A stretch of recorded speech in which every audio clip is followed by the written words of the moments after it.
अस्सलाम वालेकुम दोस्तों, आई होप सो आप सब लोग ठीक होंगे। पाकिस्तान सुपर लीग की टीमें 8 हो चुकी हैं और पाकिस्तान सुपर लीग आपके सामने ही है कि किस तरीके से हैदराबाद एक महंगी फ्रेंचाइज थी, सियालकोट एक महंगी फ्रेंचाइज बिकी और फिर उसके बाद मुल्तान सुल्तान ने तो कमाल ही कर दिया कि वो जितने पैसों में बिकी है।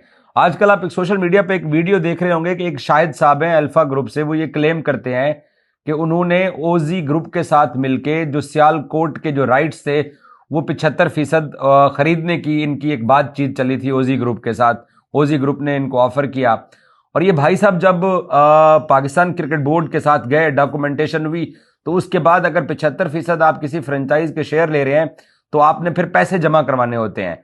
तो वो जो पैसे जमा है, इन्होंने जबानी तो ये बोल दिया। जिस दिन मुल्तान सुल्तान की ऑक्शन हो रही थी तो ये सारे लोग लाहौर में मौजूद थे एक्सपो सेंटर के अंदर। तो ये जो शाहिद साहब हैं अल्फा ग्रुप वाले, अब ये वीडियोस बना के ये कह रहे हैं ओजी ग्रुप को भी बदनाम कर रहे हैं, पीएसएल को भी बदनाम कर रहे हैं, पीसीबी को भी बदनाम कर रहे हैं। बट इसके पीछे जो इन्होंने एक रंगबाजी और जो एक तरह से सस्ती शोहरत के लिए जो फ्रॉड लगाने की कोशिश की है, औरंगजेब साहब मेरे साथ मौजूद हैं, इनसे इस बारे में जानने की कोशिश करते हैं। औरंगजेब, मैं बाद में आता हूं कि ओजी ग्रुप ने आगे सियालकोट स्टालियंस को किन के साथ इश्तराक करके लेके चलना है, ये हम बाद में बताते हैं। बट ये जो अल्फा ग्रुप आया था, पहले तो 3-4 दिन तक तो ये सारा कुछ ठीक नजर आ रहा था, हम लोग क्योंकि सोशल मीडिया पे ही देख रहे थे कि उनको पीसीबी में उनको मुतारफ कराया गया। बाद में फिर जब पैसे देने की बारी आई है तो वो भाई साहब फिर जो ना एक वीडियो बना के करते हैं कि मैंने पैसे भेजे हैं क्रिकेट बोर्ड और ओजी ग्रुप को, कहीं नजर नहीं आता कि वो पैसे कहां गए हैं। तो ये एक्चुअल में ये बंदा चाह क्या रहा था, इसका मकसद क्या था यहां जंप इन करने का? देखिए जा साहब, ये शाहिद साहब जो है इनका ओजी ग्रुप के साथ बिल्कुल एक एग्रीमेंट हुआ था कि भाई 75% जो है वो शेयर में लूंगा, और पीसीबी के अंदर जाके इन दोनों के दरमियान एक बातचीत जरूर हुई थी और पीसीबी के अंदर भी जाके इन्होंने इंट्रोड्यूस कराया था शाहिद साहब को। मगर जब 9 तारीख को ऑक्शन था मुल्तान सुल्तान का, तो उस दिन शाहिद साहब वहां पे पीसीबी हेडक्वार्टर गए और अकेले गए, किसी ओजी ग्रुप के साथ या किसी और बंदे के साथ नहीं गए, अकेले गए और बगैर किसी बताए कि किसी बंदे को बताए वहां पे चले गए। और वहां पे जाके उन्होंने कहा कि मैंने ना पेमेंट करनी है। तो जाहिर है एक पेमेंट करने का एक तरीकाकार होता है, चेक्स होते हैं, पाउंड्स होते हैं, कुछ भी होता है। तो इन्होंने कहा कि नहीं, मैंने ऑनलाइन पेमेंट करनी है। तो वो ऑनलाइन पेमेंट, उन्होंने कहा जी ऑनलाइन पेमेंट तो हम नहीं ले सकते। इन्होंने इंसिस्ट किया कि मैं तो, मेरा बड़ा ग्रुप है, मैं तो बड़ी हैवी हैवी अमाउंट जो है वो करता हूँ, ऑनलाइन करता हूँ। तो इन्होंने ऑनलाइन ट्रांजेक्शन करके तो एक रिसिप्ट जो है वो पीसीबी को दे दी और पीसीबी से डिमांड की कि मुझे जो है ना वो रिटर्न लिख के दिया जाए कि मैंने पेमेंट कर दी। उन्होंने कहा रिटर्न हम तब लिख के देंगे। पीसीबी ने मौका इख्तियार किया कि जब तक पेमेंट हमारे अकाउंट में आ जाती। तो अभी फिलहाल तो हमारे पास रिसिप्ट है। बहरहाल इनके इंसिस्ट करने पे पीसीबी ने ना एक सादा पेपर पे लिख के दे दिया कि भाई ठीक है, ये पेमेंट जो है, ये रिसिप्ट हमें मिल गई है, पेमेंट हमें अभी तक मिली नहीं है।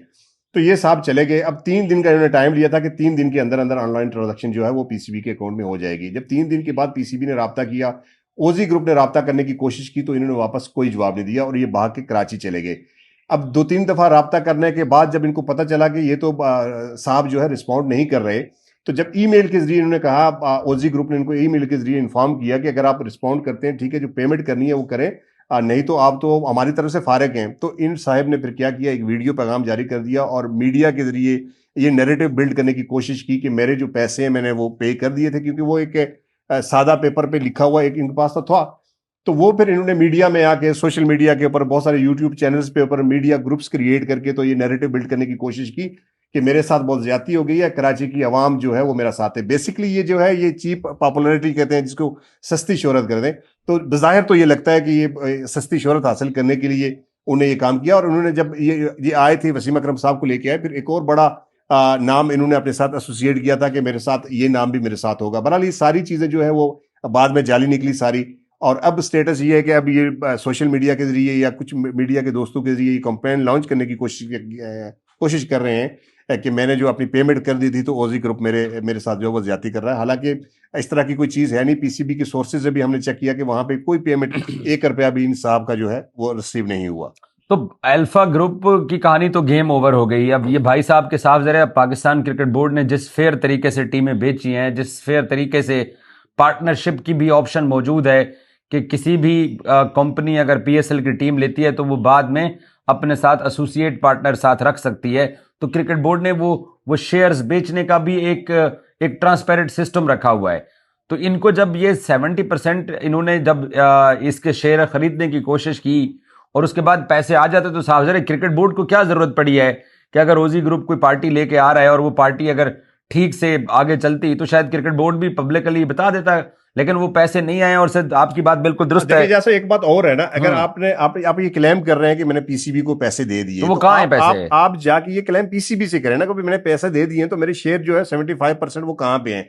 फिर आप ओजी ग्रुप के पीछे क्यों हैं, या ओजी ग्रुप पे आप ब्लेम कर रहे हैं कि मेरे पैसे खा गए। आपका ये खुद कहना, खुद ये मानना है कि मैंने पैसे जो है वो पीसीबी के अकाउंट में ट्रांसफर किए, तो फिर ये जवाब तो आपको पीसीबी से लेना चाहिए कि भाई मैंने अगर ये पेमेंट की है तो मेरे वो 75% कहाँ पे है। तो ये सारी स्टोरी जो है ये अजीब सी स्टोरी लग रही है। इसमें मेरा नहीं ख्याल कि इसमें 1% भी वही आप जो बात करें कि सोशल मीडिया पे आकर देखिए, पीएसएल के साथ नाम जब जुड़ेगा, जब आप सियालकोट स्टालियंस के शेयर्स खरीदने के लिए जाएंगे तो डेफिनेटली आपका नाम मार्केट में आएगा, लोग आपको जानना पहचाना शुरू होंगे। आज वो साहब वीडियोस बना के जिस तरीके से वो जर्नलिस्ट को यूज कर रहे हैं या आप बात फैला रहे हैं, तो बड़ा सिंपल सा है कि वो प्रेस कॉन्फ्रेंस करें, मीडिया उनको काउंटर क्वेश्चन करे, वो सबूत दिखाएं कि उन्होंने पैसे काट। और पाकिस्तान क्रिकेट बोर्ड के सर में दर्द है, उनके पास तो पैसे आ रहे हैं। तो पाकिस्तान क्रिकेट बोर्ड ने तो पब्लिकली कह देना कि जनाब ये हमने अभी भी तो सियालकोट स्टालियंस इस वक्त जो है ना वो अपने शेयर्स आगे भी बेचने जा रही है, और सुना है कि शायद सीडी वेंचर के साथ ये आना चाह रहे हैं। और सीडी वेंचर के जो लड़के जिस दिन वो आए थे बिड करने के लिए,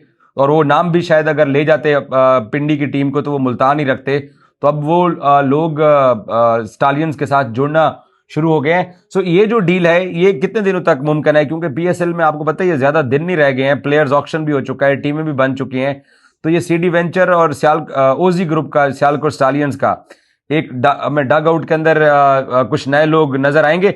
और सीडी वेंचर के जो लड़के थे पहले वो ड्राफ्ट के अंदर उमर साहब के साथ बैठे थे, क्वेटा ग्लैडिएटर्स के साथ बैठे थे। तो अब ये जो डील है ये आपको लगता है कि ये आपस में को पार्टनर हो जाएंगे?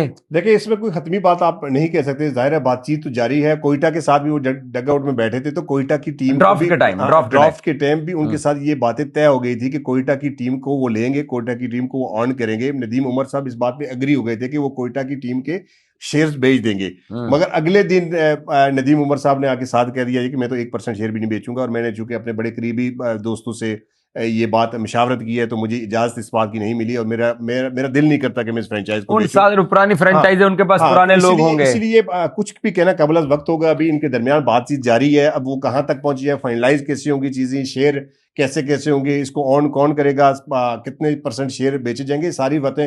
और मेरा ख्याल है अगले 2-4 दिन तक ये चीजें क्लियर हो जाएंगी। लेकिन ये बात तय है कि अब चूंकि पीसीबी भी देख चुका है कि 2-3 ऐसे नाम इसके सियालकोट के साथ जुड़े हैं जो कि बाद में पीछे हट गया। आपको याद होगा कि ऑक्शन के टाइम भी एक दो चेहरे थे जो उस वक्त ऑन कर रहे थे कि हम जो है इसको जो को ऑनर हैं। तो मेरे ख्याल में अब जो भी फैसला होगा, जो भी डिसीजन होगा, सोच समझ के होगा। ओजी ग्रुप ने भी देख लिया होगा शायद कि उनके साथ भी जो नाम जुड़े हैं वो ज्यादा देर तक उनके साथ रह नहीं चुके। तो मेरे ख्याल में मोहसिन नकवी साहब बहुत ज्यादा हद तक इसमें खुद इन्वॉल्व हो गए हैं, और अब जो डिसीजन होगा ज़ाहिर है वो बेहतर होगा, और मुझे लगता है कि अब लॉन्ग टर्म होगा। लेकिन ये चीजें जो है अभी कहना कुछ कबल वक्त होगा, मेरे ख्याल में 1-2 दिन के अंदर ये डिसीजन हो जाएगा। बहरहाल थैंक यू सो मच आपका इसमें राय देने का। देखिए पाकिस्तान सुपर लीग के साथ जिसका भी नाम जुड़ता है उसको सब लोग जानना शुरू करते हैं। अब हमजा मजीद को सियालकोट स्टालियंस की वजह से लोग जानना शुरू हुए हैं। चले, कामिल खान पाकिस्तान लेजेंड्स टीम के पहले से ऑनर हैं, जो कि इंग्लैंड के अंदर लेजेंड्स लीग होती है, उनका एक बड़ा नाम है और वो क्रिकेट कम्युनिटी का एक अरसे से हिस्सा है। लेकिन बहुत सारे लोग इसीलिए पाकिस्तान सुपर लीग के साथ जुड़ते हैं और इतना पैसा भी इसीलिए खर्च करते हैं कि उनको अपने अदर्स बिजनेस के अंदर भी फायदा पहुंचता है, मार्केटिंग का फायदा पहुंचता है। बट पाकिस्तान क्रिकेट बोर्ड अब जो है वो कम से कम ये जो अल्फा ग्रुप आया था और जिस तरीके से वो अब पीएसएल के साथ जुड़ के सस्ती शोहरत कमाने की कोशिश कर रहे हैं, ऐसे लोगों के लिए डेफिनेटली रास्ता आगे के लिए बंद होगा। और good luck to Sialkot Stallions, Kamil साहब के लिए और अदर्स लोगों के लिए कि उन्होंने टीम ली है। लेकिन मैं एक बात आपको बता दूं, आप लोग भी इस बात के ऊपर सवाल कर सकते हैं और ये जेन्युइन सवाल भी है कि इतनी महंगी टीम खरीदने के बाद ओजी ग्रुप जो है वो शेयर क्यों बेचने पे मजबूर हुआ है। उसकी एक वजह ये होती है कि इतनी बड़ी मैसिव इन्वेस्टमेंट जो होती है आप 3-4 लोग मिलकर करते हैं। जैसे लाहौर कलंदर एक जमाने में खरीदी गई थी तो उसके पीछे कतर ऑयल था, जो कि फवाद राना ने अब कोर्ट में केस भी चल रहा है। तो हर टीम के साथ साथ जो है ना वो कुछ पार्टनर्स होते हैं, तो ये मिल के सारे लोग चलाते हैं। एक ही कंपनी अपना सारा कुछ बंद करके तो क्रिकेट में आके इन्वेस्ट नहीं कर सकती है। सो उसमें फिर बहुत सारे लोगों को आप टाइमली, क्योंकि आपको याद है ये बिड हो रही थी, तो जो पैसे इंक्रीज हो रहे थे, वसीम अकरम भी ब्रेक ले रहे थे, कहते फोन कर लो। वली ग्रुप जो आज पिंडी की टीम लेके गया है, पहले ये नहीं ले सका था।